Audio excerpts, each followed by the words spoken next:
What was it like working behind the kickers that you have since you got to Alabama, the guys who played in front of you? What has their advice been like? It's been a tremendous privilege to work behind guys like Will and Graham last year. You know, it's not just what they said to me for advice, but it was mainly just watching, you know, how they came in and they operated on a day-to-day basis, how they approached game day, and just, you know, watching that and then, you know, adding it to my operation, my routine, my day-to-day. That I think has had the biggest impact on me in terms of development. But I even ask Will sometimes, even now, like for some pieces of advice, you know, what he thinks, and he's always there to help me, you know, give his, you know, ideas on, you know, what he thinks, what helped him, and what might help me. And, you know, it's just basic conversation like that, but it goes a long way towards, you know, the mental side of things. And of course, with you taking over the kickoff duties on last season, do you think that helped you grow into the position that you are in now? For sure. Yeah, that was something that I didn't know would have such a big effect on me until I was actually out there doing the kickoffs.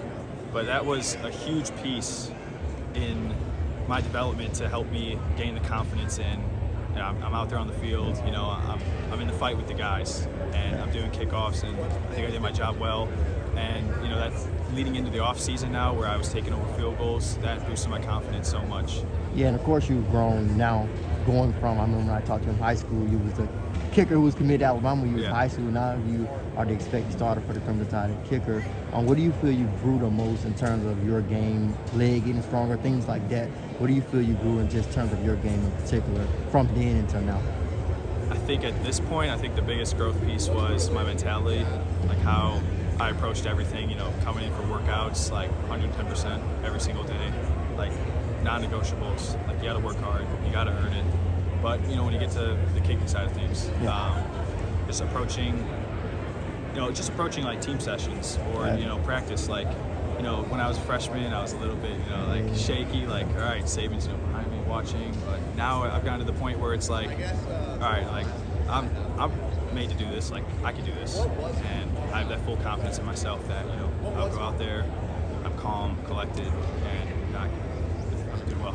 Yeah, and of course, speaking of that whole Saban transition and with DeBoer coming in, looking back at it, what was it about Alabama that made you want to say, hey, I'm going to stay here and be the future kicker at the University of Alabama? That was a tough period for me because the Coach Hutzler, who recruited me here, he left, and then Saban left as well. And then DeBoer came in, Coach Nunez came in. That was a hard transition for me because during that time frame, I was dealing with a quad injury. They had me sidelined for a month. And I got back and I got injured again, and I came back, you know, mid-spring, and it was like I never really got to show these guys what I can do.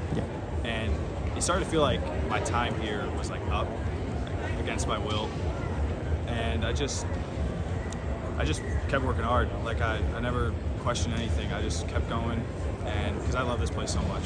I mean, this place, I'm from up north, Chicago. Like, I came down here, it was like Southern hospitality, like, this is unbelievable, and I love it so much. And I told myself, like, no matter what happens, like, I'm not going to quit. I'm not going to give up on this team because I want to have, like, a lasting role, or just a lasting impact on this university.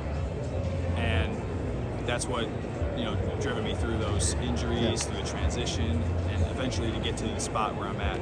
So, you know, a lot of guys wouldn't be happy waiting 2 years for a shot to, you know, step into a role, but I've never been more grateful for my journey and, you know, what I've been through.